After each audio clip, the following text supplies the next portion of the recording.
Once upon a time, in a vast forest, surrounded by mountains and mist, there lived a young bird named Aru.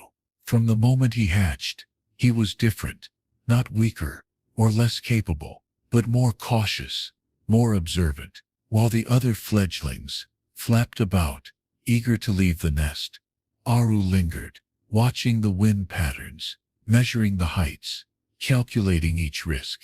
His parents, wise and seasoned flyers, encouraged him gently, never forcing him to leap before he was ready. One bright morning, the day came when all the young birds were to take their first real flight beyond the trees, across the valley to the northern cliffs. It was a rite of passage, a tradition followed for generations.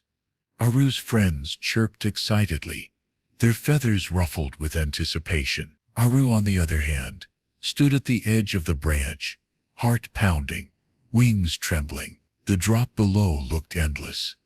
The cliffs across seemed impossibly far. "You'll never know until you try," his mother said softly. Gathering his courage, Aru jumped. For a few seconds, he felt it, the freedom, the rush, the thrill of flight. The wind caught beneath his wings, and he glided with grace. But then came the unexpected. A sudden gust of wind, stronger than he had ever felt, slammed into him. He spiraled down, wings flailing. He crashed through tree branches and landed hard on the forest floor. Pain surged through his side.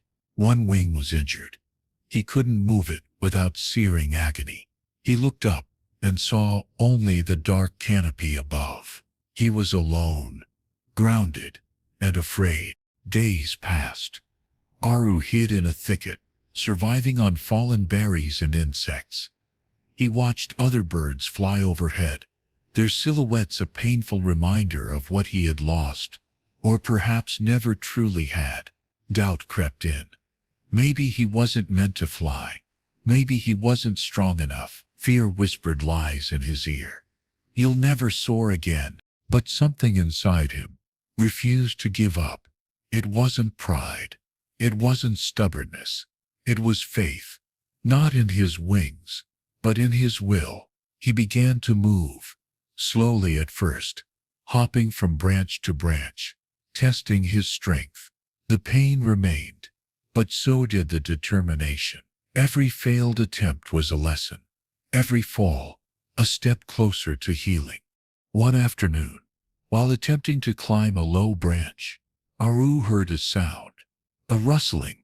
He turned to see a hawk approaching, eyes sharp and hungry. Panic surged through him. He tried to flee, but his movements were still clumsy. The hawk lunged. In that moment, instinct overpowered fear. Aru leapt into the air, flapping his wings with all the strength he had left. Pain screamed through his body, but so did adrenaline. He rose higher, faster, pushing beyond his limits. The hawk chased him, but Aru darted through trees, around branches, using the forest like a maze. He wasn't just flying, he was surviving. Eventually, the hawk gave up, disappearing into the clouds. Aru landed on a high branch, exhausted and aching, but alive. He looked around and realized something. He had flown. Not perfectly, not gracefully, but he had done it. He had faced fear and fought through pain. He had found his wings again, not just on his body, but within his spirit. Time passed, and Aru's flight grew stronger. He soared across valleys, navigated storms, and taught younger birds how to rise after falling.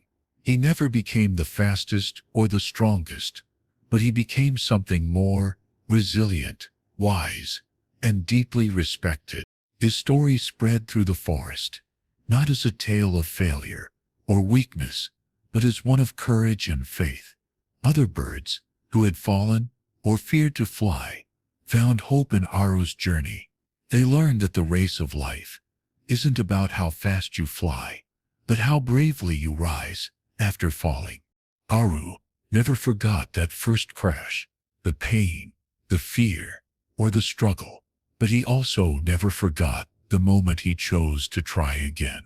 And in that choice, in that fight, and unshakable faith, he discovered the strength that was always his to begin with.